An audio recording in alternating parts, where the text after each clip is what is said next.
With this bill, if it were in place and that GPS monitoring was available, Rachael Kerr would still be here with her children today. We have an update tonight on a First Coast News investigation. Friends and family of this First Coast mother who was killed by the man she had a protection order against have been calling for stronger domestic violence laws. Well, now a bill aimed at strengthening protections for survivors and enhancing penalties for repeat offenders is moving forward in the Florida legislature. It passed a House committee unanimously yesterday after we reached out to the lawmaker who introduced the bill, and she shared Rachael Kerr's story. Rachael Kerr did what advocates say victims are told to do. She reached out for help, she obtained a protection order against her estranged husband, and she documented every time he violated it. But investigators say in January, just 8 days after Lloyd Kerr was released from jail on bond, he went to her Starke home and murdered her before taking his own life in front of their children. Now her story is being told in Tallahassee. Despite doing everything right and reaching out to the system for help, the person she feared most was still able to reach her. And now those children will grow up without their mother, and not because she failed to seek protection, but because the only protection she had was a piece of paper. State Representative Deborah Tindridge says she understands because she's a survivor. I left a domestic violence situation in 2012, and I came to Florida starting from scratch with just a suitcase and my child. And now that I'm in the legislature, and I also know firsthand what victims have to do when it's time to leave and start their life over, and the supports that we do need, this is my why. She introduced House Bill 277, designed to strengthen protections for domestic violence survivors.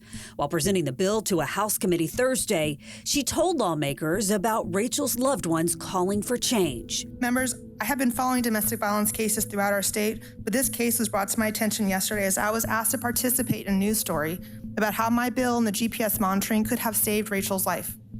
On February 25th, First Coast News stated, Rachael's friends are calling on lawmakers to pass legislation requiring mandatory GPS monitoring for those who violate protection orders. Tindridge's bill would create a 2-year pilot program in Pinellas County requiring electronic monitoring for repeat offenders if a judge determines they pose a threat. What the GPS monitoring with communication would do would create a 500-foot geofence around the victim's home, their workplace, but also use an app on their phone where the geofence would actually follow them where they go. And they would get alert if the abuser is within 500 feet. They would also be able to get a transmission sent over to law enforcement as well. She would like to see the program expanded across Florida. We want to create a more comprehensive approach on how can we bring this to a statewide level and set the standard for the rest of the country. And says her proposal has broad bipartisan support. 18 yeas, 0 nays, Mr. Chair. Thank you, Zoe. The great thing about these types of bills is that this is something that everyone can agree on and get behind. Rachael's case is now helping drive the push for change. I do think that there's a way that we can make sure that their names are a blessing to put cover around other victims that will be going through the same thing. So I'm definitely open to seeing what we can do to create a legacy to make sure that she is a part of the solution, that no other families have to go through what she went through.